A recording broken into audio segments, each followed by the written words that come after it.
Verses that prove that not all of the Bible is the Word of God. Part 1. No right-thinking person can believe that these biblical verses have anything to do with God at all. Exodus 11:15 and 12:12. God said, "At midnight I will pass through Egypt and will strike down every firstborn son, from the firstborn son of the Pharaoh to the firstborn son of the slave."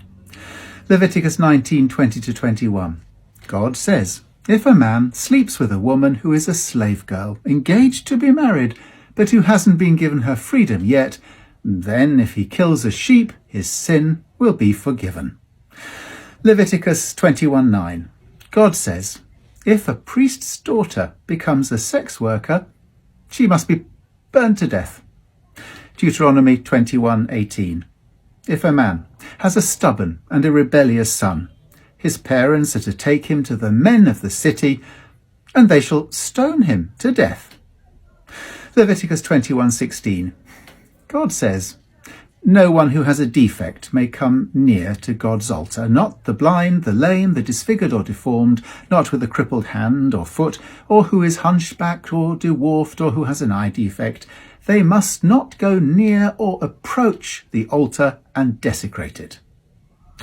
Leviticus 26:27.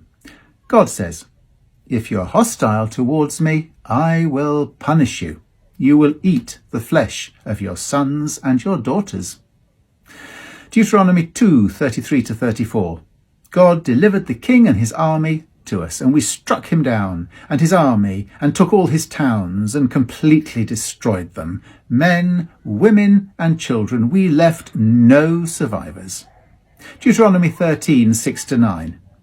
If your very own brother or your son or daughter or the wife you love or your closest friend says, "Let us go and worship other gods," then show them no pity. You must certainly put them to death, your hand being the first to stone them to death. Deuteronomy 21:18-21.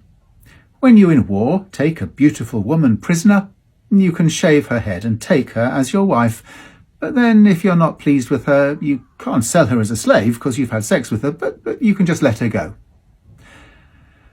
God is not associated with, nor did God say, any of these things. They are what men mistakenly have written, and they are not the Word of God.